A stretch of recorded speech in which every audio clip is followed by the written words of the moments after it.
모든 교리와 모든 성경의 이 가장 꼭대기에 있는 봉우리와 같은 그러한 예수 그리스도에 대해서 우리가 함께 나누는 그러한 시간이죠.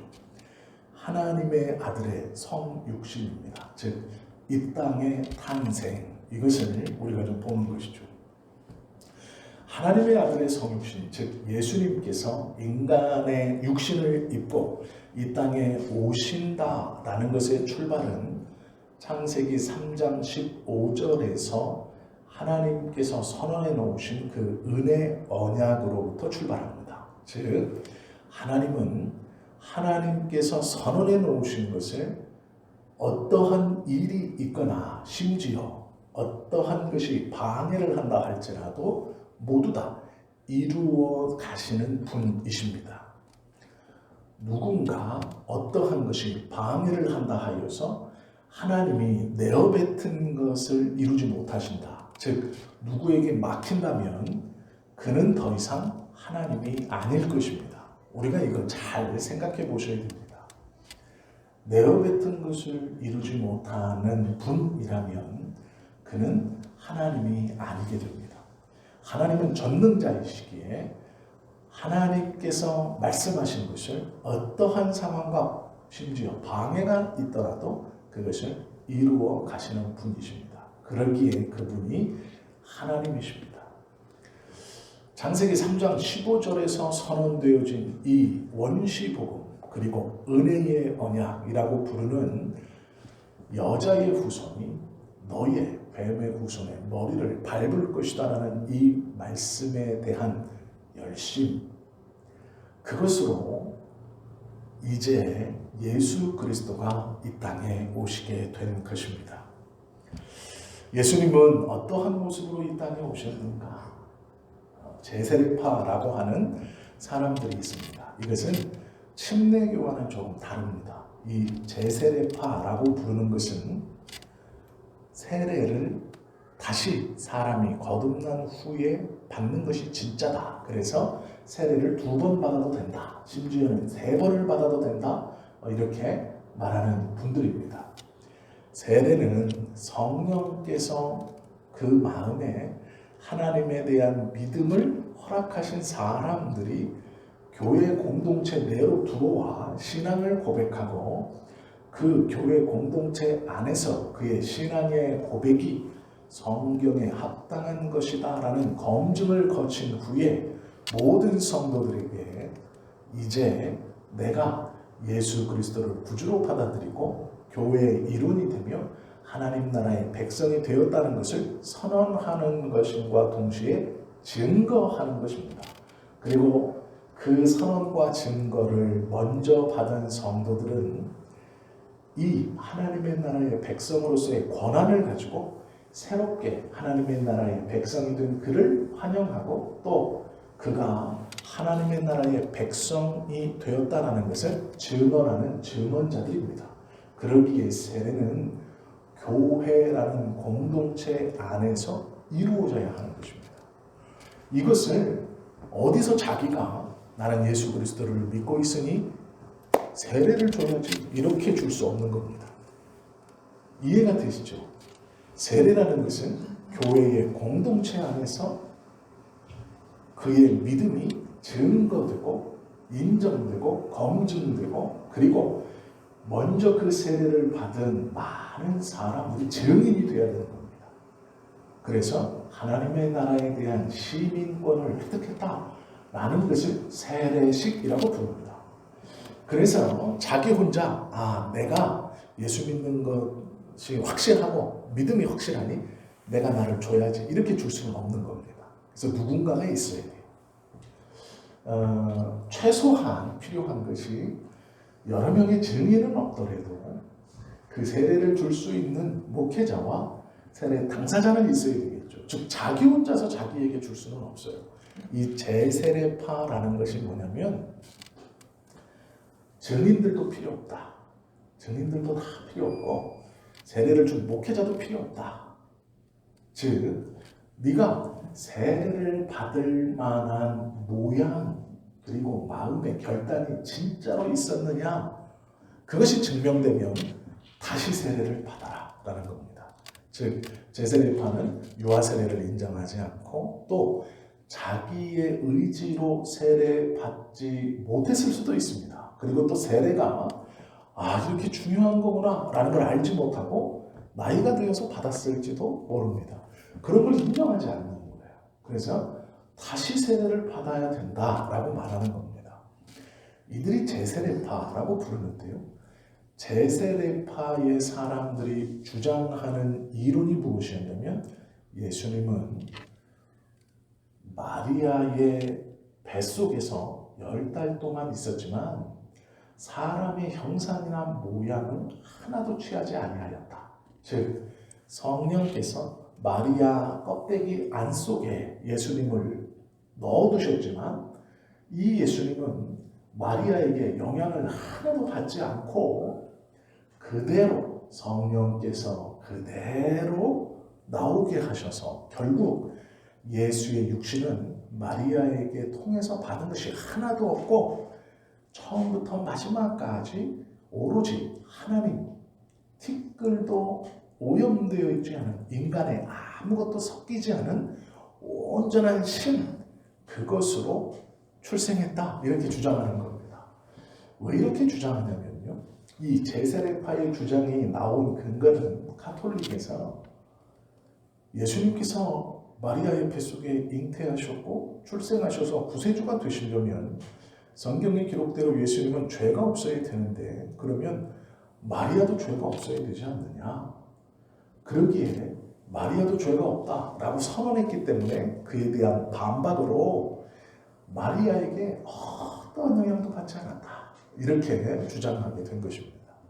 즉 가톨릭에서 예수님의 신성을 위해서 마리아도 신성하다 이렇게 주장을 하니 그것에 대한 반박으로 마리아에게 어떠한 영향도 받지 않았다. 그러기에 마리아를 신성시할 필요가 없다 이렇게 주장하기 위해서 너무 반대쪽으로 간 것입니다. 그래서 예수님은 온전히 신성만 가지고 계셨고 육신조차도 겉껍데기는 육신으로 보였을지지만 그것은 우리의 육신과 다르다 이렇게 주장하기에 이릅니다. 그래서 이단이에요. 세례를 2번 준다 이것이 유명해서 제세례파라고 부르지만 그 안을 들어가 보면 그 주장이 성경에 맞지 않습니다. 그래서 이단이에요. 이렇게 주장한 사람들이 있었습니다. 그런데 벨기 신앙 고백서에서는 이것을 어떻게 선언하고 있느냐? 우리가 지금까지 성경을 통해 배우고 알았던 대로 예수님은 온전한 인간의 모습으로 즉 보이는 것만 인간이 아니라 그의 세포 하나하나가 우리와 똑같은 온전하신 인간의 모양으로 입고 이 땅에 오셨다라고 말씀하는 것이죠. 그러나 죄는 없으시다라고 말합니다. 그 이유가 있습니다. 성령으로 잉태되었기 때문이다. 성경은 말합니다. 그 이상의 설명을 하지 않아요. 즉 성경에서 설명하지 않으시는 것을 미루어 짐작하여 예수님에 대해서 인성이 없다 이렇게 말하면 이단이 되는 겁니다. 성경은 분명히 예수님을 가리켜 완전한 사람이며 완전한 하나님이시다 말씀하고 있고 인간의 육신을 입으셨고 이 땅에 똑같이 오셨지만 죄는 없으시다 선언하고 있습니다. 그러면 그렇게 그대로 믿는 게 맞아요. 사람의 이 머리를 돌려서 왜 그럴까? 그렇다면 이렇게 해서 방법을 내놓으면 안 됩니다. 그러면 성경과는 전혀 다른 잘못된 예수님을 우리가 바라보게 되는 거예요. 그렇게 되면 부활도 문제입니다. 부활하셨을 때 예수님이 가졌던 육체가 그대로 어린 시절 어머니의 뱃속에서부터 그 부활하신 육체의 상태 그대로라면 예수님은요 키가 자라는 것도 다 거짓말이고 배고픔을 느끼셨던 것도 다 거짓말이고 잠을 주무신 것도 다 거짓말이고 눈물을 흘리신 것도 다 거짓말이 됩니다. 그러니까 30년을 예수님은 약 32년을 거짓말로 살아오신 분이 돼버리는 거예요. 기지만 아닌 척 사람이 아니지만 사람이신 척 이렇게 사신 분이 되는 거예요. 그러니까 이해가 되셨죠? 이것은 매우 심각한 오류를 일으키게 하고 예수님을 거짓말쟁이로 속이는 사람으로 만들어버립니다. 그러기에 이것은 매우 잘못된 것입니다. 그럼 우리는 특별한 것 없어 보이지만 성경에서 가르쳐 주신 말씀대로 예수님을 믿으면 되는 겁니다. 성경은 뭐라고 가르치느냐? 아담은 어머니의 뱃속이라는 것을 경험해 보지 못했습니다. 우리가 아는 대로 하나님께서 진흙으로 아담을 만드실 때 어린아이로 만드시거나 아이로 만드셔서 성장이 돼서 성인이 된 아담으로 자란 게 아니고 처음부터 성인으로 만들어 놓으셨습니다. 그러기에 아담은 어머니의 뱃속에서 10달 동안 있는다라는 경험이 없었죠. 그리고 아담은 유일하게 어린아이의 시절이나 아기였을 때가 없었을 겁니다. 없었던 것이죠. 없었을 겁니다가 아니라 없었습니다.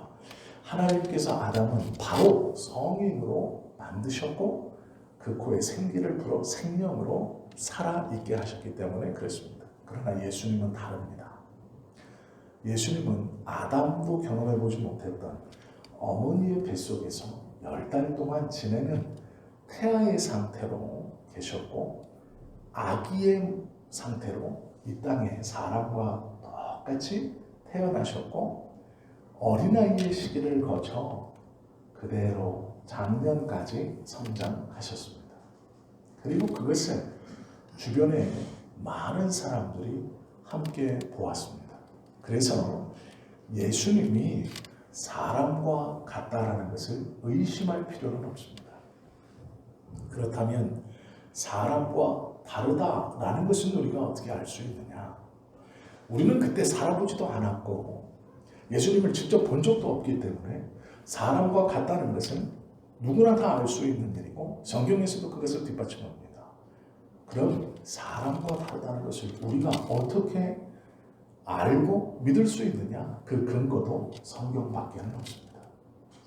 성경에서는 분명 예수님의 탄생에서부터 자라심을 기록하고 있고 그의 삶과 그의 죽으심을 기록하고 있습니다. 그리고 그 기록 중간중간 계속해서 하나님이시다 라고 성경은 선언하고 있고 예수님조차도 당신이 가르쳐서 스스로 말씀하실 때도 하나님이시다 라고 말합니다. 즉 우리는 예수님이 마리아의 뱃속에서 10달 동안 그리고 태어나셔서 아기로 장차 유년기를 거쳐 청소년을 거쳐 청년기를 거쳐서 성인이 된다라는 것을 성경을 통해 알고 있는 것처럼 그가 완전한 신이시고 죄가 없으시다라는 것 또한 성경의 말씀, 즉 성경을 바탕으로 믿는 것입니다. 이것 외에 다른 것을 통해서 예수님의 신성이나 인성을 믿으라 라고 말하면 그건 교회가 아닙니다. 다른 어떠한 증거를 들이밀면서 이것 때문에 예수님을 믿어야 됩니다 라고 말한다면 그것은 교회가 아닙니다. 어떤 과학의 모임일 수 있고 어떠한 세미나일 수 있지만 절대로 교회라고 볼 수는 없는 겁니다. 예수님에 대한 것은 성경에서 이끌어 나오는 것이고 우리가 성경을 하나님의 말씀으로 믿기에 그 말씀을 근본으로 예수님에 대해서 믿는 것이죠. 그 성경은 예수님을 이 땅에 오시고 또 이 땅에 태어나시면서 사람의 완전한 육신 그리고 하나님의 온전한 신성 이것을 가지고 성육신하셨다라고 선언하고 있습니다. 성육신하신 예수님 모든 면에서 사람과 똑같다라고 성경은 말합니다. 사람과 똑같은데 하나 다른 게 있습니다. 그것이 무엇이냐면 죄는 없으시다라는 말입니다. 이것은 어떠한 사람도 내가 죄가 없다라고 말할 수 없습니다. 왜 그러냐면 성경은 유일하게 예수님만이 죄가 없다라고 말하기 때문에 그렇습니다. 이단들이 자기들을 메시아라고 말할 때조차도 그들이 말하지 않는 것이 있습니다. 그게 무엇인지 아십니까? 죄가 없다라는 말입니다. 그 말은 하지 못합니다. 왜 못할까요? 지킬 수 없는 말이기 때문에 그렇습니다. 자기가 자기를 가리켜서 나는 죄가 없다 말하는 순간 하나님의 모든 율법을 다 지키는 사람이 되어야 합니다. 그러나 자기 스스로도 자기를 압니다. 그럴 수 없다는 것. 그러기에 이단들이 내가 이 땅에 온 보혜사이다. 내가 이 땅에 온 성령이다. 내가 이 땅에 온 예수다라고는 말하지만 죄가 없다라고 말하지 못합니다. 그러나 죄가 없다라고 말할 수 없는 자는 단 하나인데 구세주가 아닙니다. 예수님이 아닙니다. 죄가 없다라고 말할 수 없는 사람은 구세주가 될 수 없습니다. 왜 그러냐면 많은 사람과 예수님이 다른 유일한 한 가지가 이 죄이기 때문에 그렇습니다. 죄가 있고 없고가 예수님과 우리들의 구분선입니다. 그것 하나가 다르기 때문에 예수님은 하나님의 아들이며 하나님이시고 우리는 피조물인 인간인 까닭입니다. 그 하나를 어떤 인간이 나 죄가 없다라고 말하는 순간 그는 자기가 거짓말장애이고 사기꾼임을 스스로 얘기하는 것이고 자신이 구원자가 아님을 스스로 얘기하는 것입니다. 그래서 어떠한 이단들의 교주들의 고백을 들어도 그들은 절대로 나는 죄가 없다라고 선언하지 못합니다. 그렇게 말하지 못합니다. 말하는 순간 나는 거짓말장입니다. 이렇게 말하는 것과 같기 때문에 그렇습니다. 그래서 그들은 자신의 죄를 이야기하지 않고 내가 구세주입니다. 이렇게 얘기합니다. 오히려 그것이 더 나은 결과를 낳기 때문에 그렇습니다. 이 땅에 유일하게 무죄, 즉 죄가 없다라고 주장하는 한 사람이 있습니다. 누굴까요? 교황입니다. 교황은 자기 스스로 그 말을 입 밖에 내지 않지만 그의 추종자들이 교황을 가리켜 무흠이라고 말합니다. 흠이 없다. 그러면서 교황 스스로는 나는 죄가 있고 없다고 말하지 않았습니다. 저는 단지 흠이 없습니다. 이렇게 얘기합니다. 그 말이 그 말인데 말장난을 하는 것이죠. 천국에 들어가는 열쇠를 쥐고 있어야 하니 죄가 있는 자는 천국에 대한 열쇠를 쥐고 있을 수 없습니다. 그렇기 때문에 이 천국 열쇠를 쥐고 있어야 하니 죄가 없다고 말하는 겁니다. 그것은 성경에서 말씀하시는 하나님의 나라에 대한 열쇠를 심각하게 잘못 생각하고 있는 겁니다. 어떠한 사람이 하나님의 문을 열고 닫을 수 없습니다. 그것은 하나님께서 베드로에게 천국 열쇠를 주었다라고 말씀하시는 교회론에서 우리가 좀 자세히 좀 볼 겁니다. 이것은 나중에 우리가 요한계시록을 나눌 때 교회에 대해서 함께 나눌 때 이 부분을 좀 다루겠습니다. 오늘 벨기에 신앙 고백서 18조를 함께 나누면서 예수님에 대해서 성육신하셨고 차이점은 단 한 가지 죄가 없으신 분이다. 그 근거는 무엇인가? 성경에서 그렇게 말씀하시기 때문이다. 이것이 지금까지의 말씀입니다. 그러면 중요한 이유 하나가 더 있습니다. 왜 예수님은 죄 없이 오셨어야 하는가? 라는 것이죠. 죄 없이 오셨어야 하는 이유, 그것은 사람은 타락할 때 육신만 타락한 것이 아니고 영혼도 함께 타락했기 때문에 그렇습니다. 죄를 지음으로 말미암아 육신과 영혼이 함께 타락했습니다. 그래서 이것을 완전한 타락이라고 부릅니다. 고대와 중세에 사람들은 예수 그리스도를 열심히 믿는 사람들이 있었습니다.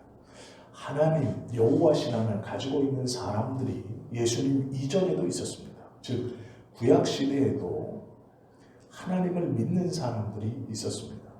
아브라함 전에도 하나님을 믿는 사람이 있었습니다. 우리는 성경에서 그들의 증거들을 보게 됩니다. 노아도 하나님을 잘 믿은 사람 중 하나였습니다. 그리고 그 위로 올라가도 하나님과 동행하며 죽음을 보지 않고 하늘로 들림받은 아담의 아들도 있습니다.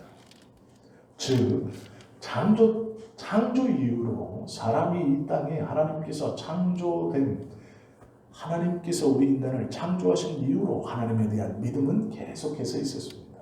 그런데 문제는 그 하나님에 대한 믿음을 계속 가지고 있는 그들 모두가 다 육신과 영혼이 함께 타락했다라는 것입니다.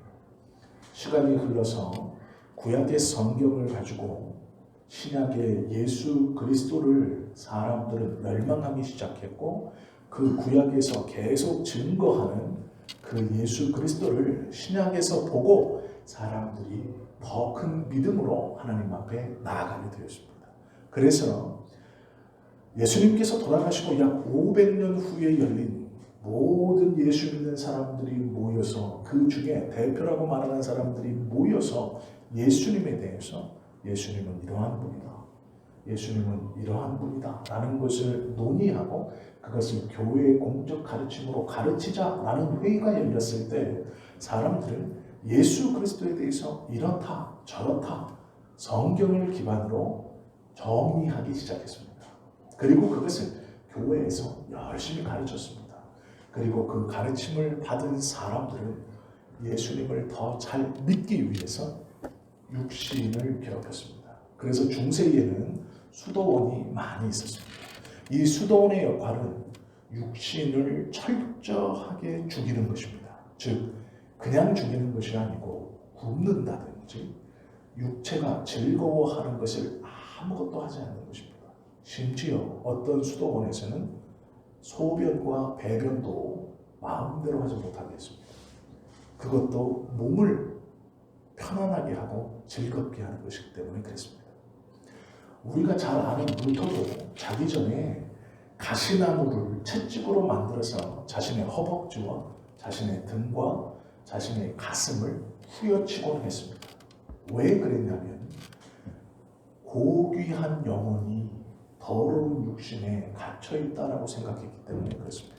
그래서 육신을 쳐서 괴롭게 만들고 이 육신을 쳐서 죽여야 고귀한 영혼이 해방된다라고 생각했습니다. 그것이 중세 때까지의 믿음이었습니다. 그러나 우리는 지금 알고 있습니다. 무엇을 압니까?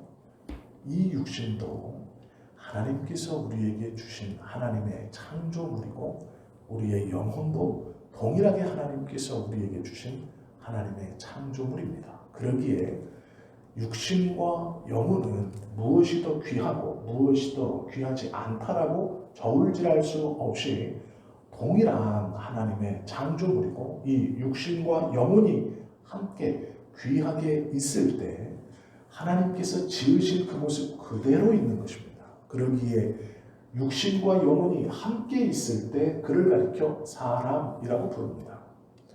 육신을 악하게 하고 악한 것으로 보고 이 육신을 나쁜 것으로 봐서 쳐서 복종시켜서 육신을 괴롭게 해야 우리의 영혼이 해방된다라는 것은 잘못된 가르침입니다. 그것은 성경적이지 않은 가르침입니다.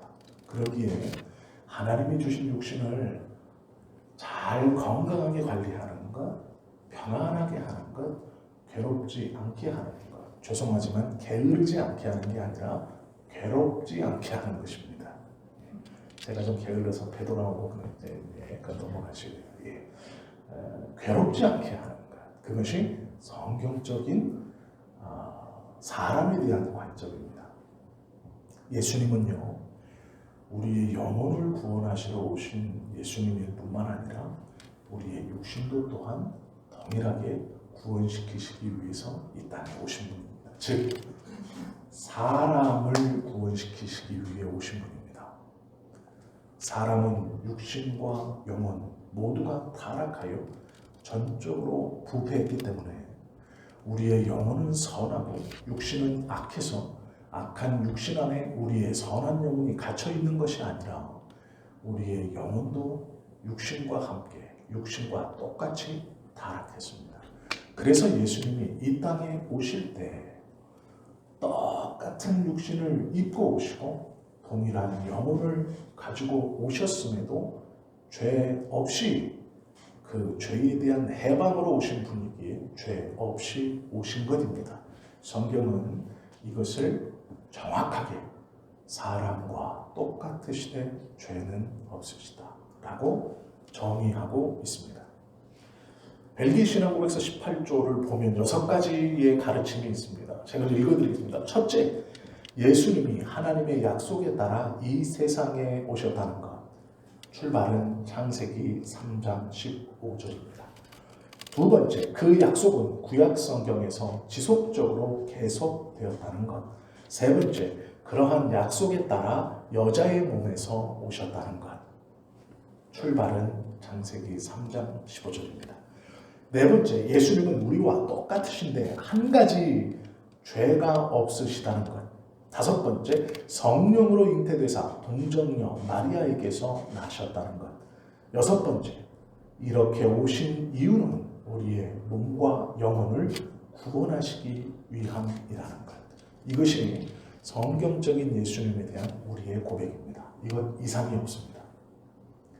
이것 이상을 가르치면 성경을 벗어나는 겁니다. 이것 이상을 가르치고 다른 진리를 가르친다면 성경에서 떠난 가르침입니다. 그러기에 우리가 교회에 다니면서 예배를 드리면서 지금까지 우리 성도님들이 수십 년 동안 들었던 너무 많이 들어서 너무나 익숙한 그것이 진리라는 겁니다. 그 가르침 외에는 다른 가르침이 없습니다. 구원에 대해서 다른 가르침을 가르친다면 그것은 이단입니다. 며칠 전에 2, 3일 전인가요? 편지가 왔어요. 참 신기하게도 요즘 이단들은 정통교회 편지를 보냅니다. 저희들한테, 목사들한테. 한 곳은 구원파에서 왔습니다. 뭐 그라시아 합창단에 대한 포스터가 막 크게 오고요. 또 박옥수의 사진이 쫙 있으면서 뭐 말씀으로 막 저렇게 보면서 야, 이 사람들은 전 그런 겁니다. 그런데 이제 그 다음 날 또 편지가 왔어요. 주소를 손으로 썼더라고요. 이건 누가 보내시나 다르게. 이건 이제 이런 거예요. 정통교회와 그 이만희가 있는 그 저기 있죠. 네, 신천지에서 온 거예요. 뭐 계시록의 실상은 진짜 그 두 개를 놓고 보면서 야, 참 대단하다 요즘에는. 예전에는 부끄러워했거든요. 자기들도. 이제는 부끄러워하지 않더라. 포스터를 찍어서 현수막을 편지를 보내요 이제. 근데 두 가지죠. 목사를 바보로 알든지. 그건 목사를 바보로 하는 거죠. 목사들의 수준을 바보로 하는 것이죠. 또 한 가지는 이제는 자기들이 감출 필요가 없다라고 생각하는 거죠. 말세긴 말세입니다. 말세가요, 이런 게 말세인 거예요. 말씀을 거짓 가르침의 선지자들이, 공적자들은 나오는 것이 말씀입니다. 우리가요, 내 아들이 말 안 들어서 말세가 아니에요. 거짓 가르침의 선지자들이 부끄러움 없이 양지로 나올 때 이제 말세입니다. 진짜 말세인 거예요. 그들이 교회에 대해서 동일하다고 보는 겁니다. 1대1로 붙어보자라고 말하는 거예요. 이제 말세 시작입니다. 이게. 우리가 더 많이 기도해야 되는데요. 그런데 그들의 가르침을 가만히 보면 하나같이 말하는 게 있어요. 그게 뭐냐면 너희들이 기존에 다니던 교회에서 배웠던 말씀은 진짜 말씀이 아니고 그 말씀에 감춰진 다른 말씀이 있다. 이 둘 다 그렇게 주장하는 거예요. 신천지도 그렇게 말하고 있고 구원파도 그렇게 말하는 겁니다. 그래서 그것을 깨달아야 된다 이렇게 말하고 있어요. 그런데 참 놀랍게도요, 기독교 역사 2000년 중에 예수님께서 이 땅에 오시고 승천하신 이후로 교회라는 공동체가 생긴 2000년의 시간 동안 신천지가 주장하는 그 주장이 없었던 게 아니고요. 구원파가 주장하는 그 주장이 없었던 게 아닙니다. 이미 1000년 전에 다 이단으로 판명나서 없어졌어요. 그런데 그걸 다시 그대로 들고 나온 겁니다. 그러면서 한글 성경으로 교묘한 말장난을 하고 있어요. 그들의 주장을 한글 성경이 아니고 영어 성경만 놓고 봐도 그들이 주장하는 말씀과 구절이 하나도 안 맞습니다. 뜻이 하나도 안 맞아요. 얼마나 어리석은 거예요. 그만큼 목회자들의 수준이 형편없이 떨어졌다는 것도 문제가 되기도 하고요. 성경에서 가르치는 것 외에 다른 것을 기대하는 성도님들도 문제가 있다는 얘기입니다. 너무 많이 듣고 너무 오래 들어서 뻔한 것 같은 그 뻔한 것이 진리입니다. 2000년 동안 교회를 통해 하나님께서 가르쳐 주신 진리는 너무나 명백합니다. 예수 그리스도를 믿는 믿음으로 구원 얻는다. 이것 한 가지입니다. 무슨 말씀을 깨달아서 구원을 얻는다. 거짓말입니다. 어떤 사람을 어떤 마지막 때의 일을 깨달아서 거짓말입니다. 구원은 예수 그리스도를 하나님의 아들로 믿고 나의 구주로 믿는 그 믿음으로 받는 것입니다. 계시록을 깨달았습니다. 깨달을 수 있죠. 지금까지 나왔던 어떤 목회자들보다도 계시록을 더 잘 설교할 수 있습니다. 그러나 설교한다고 해서 구원받는 것이 아닙니다. 깨달았다고 구원받지 못합니다. 구원은 한 가지입니다. 예수 그리스도를 믿는 것입니다. 그냥 믿는 것이 아니라 구세주로 믿는 것입니다. 성경은 구원에 대해서 유일하게 이것 하나를 가르칩니다. 그것 하나를 우리는 지금까지 잘 배워왔습니다. 그리고 믿어왔습니다. 이 믿음 위에 다른 것을 가르치는 것은 바울이 말한 것처럼 심지어 천사가 와서 너희들에게 그것을 가르쳐 줄지라도 다른 복음이다. 그것은 구원이 아니다라고 선언한 것을 우리는 성경을 통해 분명히 알고 있다는 것이죠. 예수 그리스도에 대한 말씀은 너무 많이 들었기 때문에 다 아는 말씀입니다. 새로운 게 없어요. 새로울 것이 없습니다. 왜요? 너무나 단순하고 명료하기 때문에 그것 외에 다른 것을 가르칠 수는 없는 것이고 가르쳐서도 안 됩니다. 성경이 어떠한 것을 깨달았다라고 말해서 그 깨달음이 구원까지 가느냐? 절대로 그렇지 않습니다.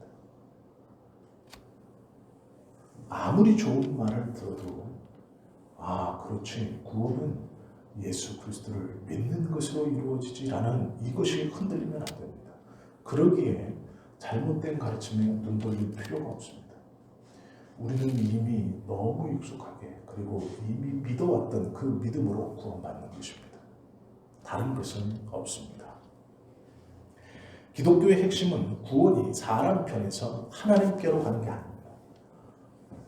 어떠한 것을 법칙을 깨달아 하나님께 나아갈 수는 없습니다. 내가 이 성경을 통달해서 내 깨달음으로 하나님 앞에 나아간다, 천국에 들어간다? 아니요. 성경은 그렇게 가르치지 않습니다. 구원은 오로지 하나님께서 우리에게 찾아오실 때만 이루어지는 겁니다. 구원은 하나님께서 우리에게 오신 그 오심의 증거인 예수 그리스도, 그분을 믿는 믿음으로만 이루어지는 것입니다. 성경은 그렇게 말씀하고 있습니다.